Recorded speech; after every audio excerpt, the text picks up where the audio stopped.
सुधी जनों को मेरा नमस्कार। आज बुधवार का दिन है। आज के दिन हम गीता का अध्ययन करते हैं। मैं अपने शब्दों में उसका बयान करता हूँ, हो सकता है उससे इत्तेफाक रखें या न रखें, लेकिन जो भी है मैं समझाऊँ आपके साथ साझा करना चाहता हूँ। आज हम श्लोक नंबर 17 से लेकर श्लोक नंबर 20 तक का अध्ययन करेंगे, जो है अध्याय नंबर 3 का कर्मयोग, जिसका नाम है। आइए शुरू करते हैं। ये सत्त्वात्मरतिरेव स्यादात्मपश्च मानवः आत्मनेव च संतुष्टस्य कार्य न विद्यते। इसका भावार्थ ये है कि जो व्यक्ति आत्मा में आनंद लेता है तथा जिसका जीवन आत्म साक्षात्कार युक्त है, जो अपने में ही पूर्ण संतुष्ट रहता है, उसके लिए करणीय कर्तव्य कुछ भी नहीं होता। जो आजकल कहते हैं ना मिनिमलिज्म, ये वही चीज़ें हैं। जब हम अपनी आवश्यकताएं बहुत ज़्यादा बढ़ा लेते हैं तो हमको आनंद की प्राप्ति कभी नहीं होती है। जब हम शरीर में संतुष्ट हो जाते हैं, हमको पता है कि अंदर जो सुधारना, हमें अपने मन को सुधारना, अपने तन को सुधारना। तन का ठीक है, तन जैसे चल रहा है, जो उसको खुराक देनी है उतने तक का दो। ये नहीं कि उसके बाद इंद्रियों जनित सुख जो है शरीर को देने का प्रयास हमें नहीं करना चाहिए। वो जिस चीज़ के लिए बनाई है उसको उसी का इस्तेमाल करना चाहिए। सुनना है तो ठीक है, अच्छी चीज़ें सुनो, देखना है अच्छी चीज़ें देखो। ऐसी है, अगर कोई इंद्रियां भी हैं, जितनी भी हैं, कोई संतानोत्पत्ति के लिए आदमी, ये नहीं कि उनके पीछे भोग विलास के पीछे भाग रहा है। तो इसमें कहा गया इसलिए जो इंद्रियों को छोड़ के अपने में ही आदमी लेता है, आनंद लेता है, और जिसको पता है भला क्या है बुरा क्या है, तो उसके लिए यहाँ पर लिखा है गीता जी में कि उसके लिए कर्तव्य कुछ नहीं होता है। संतुष्टि ये सबसे बड़ा कर्तव्य है। तो आइए जो श्लोक नंबर 18 है उसको देखते हैं। नैव तस्य कृतेनार्थो नाकृते ने कश्चन न चास्य सर्वभूतेषु क्वचिद्यर्थ व्यपाश्रयो।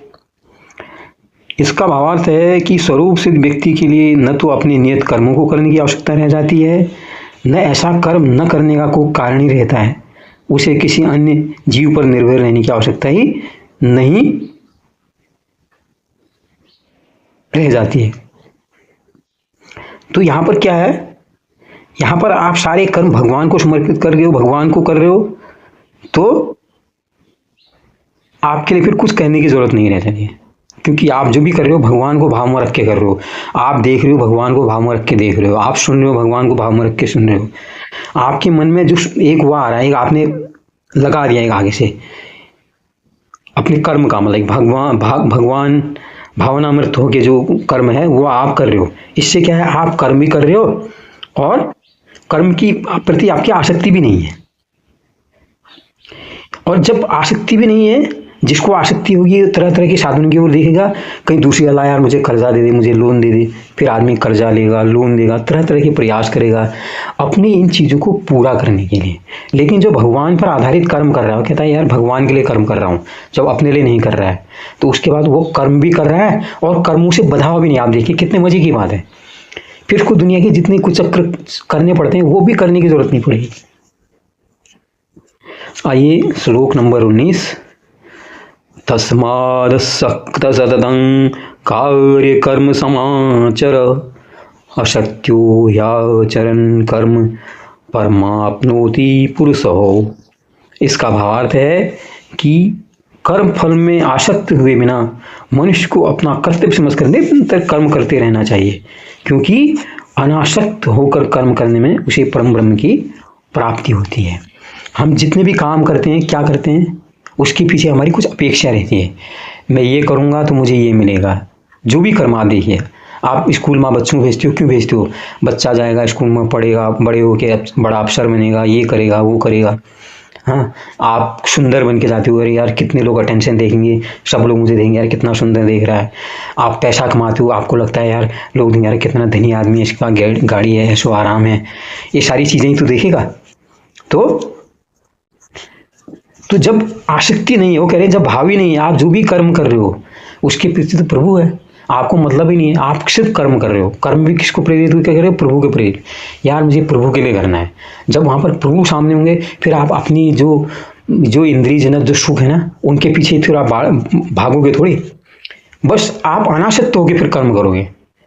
जब इसी भाव में आप कर्म करोगे ना, आप कहते हैं जैसे संत रैदास देखो, उनको भगवान की प्राप्ति होगी कहते हैं ना, वो भी अपने कर्म करते रहते थे, जो कर्म है बस भजन गाते हुए कर्म, जितना कर्म कर रहे हैं उससे तल्लीन होकर काम वो कर रहे हैं।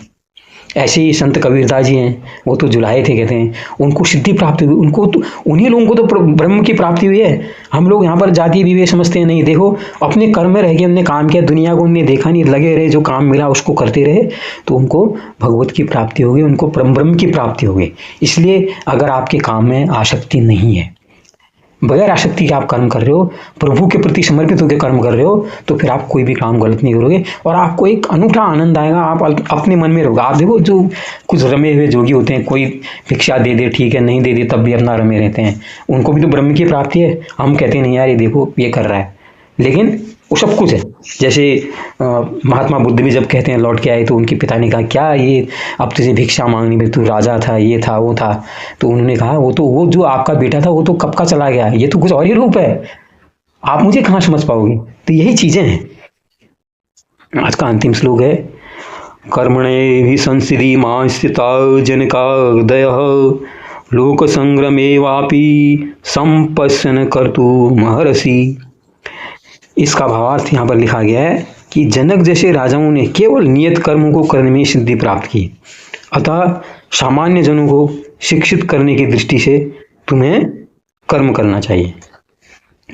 जो महाराज जनक की छवि आप देखो, एक बड़े उदारवादी राजा के रूप में गिनी जाती है, अपने प्रजापालक राजा के रूप में। क्या वो कर्म नहीं करते? तो करते थे। उनके ध्यान में क्या था, वो उन्हें अपनी पूरी प्रजा को भगवान मान लिया। उसने कहा अगर इसके कल्याण के लिए, इसकी जागृति के लिए मैं काम करूंगा तो मेरा राज्य अपने आप ही आगे बढ़ेगा। लेकिन उनके दिमाग में ये थोड़ा था कि राज्य समृद्ध होगा, उनका था सामने जो मेरी जनता है उसको जगाना जरूरी है। राजा खुद ही जगे हुए थे, इसलिए आपने सुना होगा उनके राजा जनक के दरबार में जो संवाद की जो प्रक्रिया है, जो वाद विवाद की प्रक्रिया है, ये सारी चलती रहती थी। वो बौद्धिक लोगों को आमंत्रित करते थे, आओ जितने भी बौद्धिक लोग हैं इस पर चिंता करो, जो बाह्य जो ब्रह्म की चीज़ें हैं, जो आत्म साक्षात्कार की चीज़ें हैं, उस पर एक बहुत बड़े कार्यक्रम कराया करते थे। बड़े बुद्धिमान वहाँ पर लोग उनके वहाँ पर दरबार में आए थे। उसका मकसद ही ये था कि जितने भी लोग उनके दरबार में हैं, जो उनकी जनता है, प्रजा है, आए और जिसके पास जितना भी ज्ञान है अपने ज्ञान को सारी दुनिया को बांटे, ताकि ज्ञान से पूरा का पूरा राज्य लाभान्वित हो सके। तो इसलिए यहाँ पर किया गया, अपने सारे कर्म जो है, जो नियत कर्म, जैसे जनक राजा की जिसने काम किया, वैसे ही हम सभी लोगों को भी इसी तरह काम करना चाहिए, जिसके पीछे कोई भाव नहीं है, तब जाके हमको सिद्धि प्राप्त हो सकती है। तो ये थे आज के श्लोक। कैसे लगे जुड़ते लाइक कीजिए, शेयर कीजिए, सब्सक्राइब कीजिए। नमस्कार।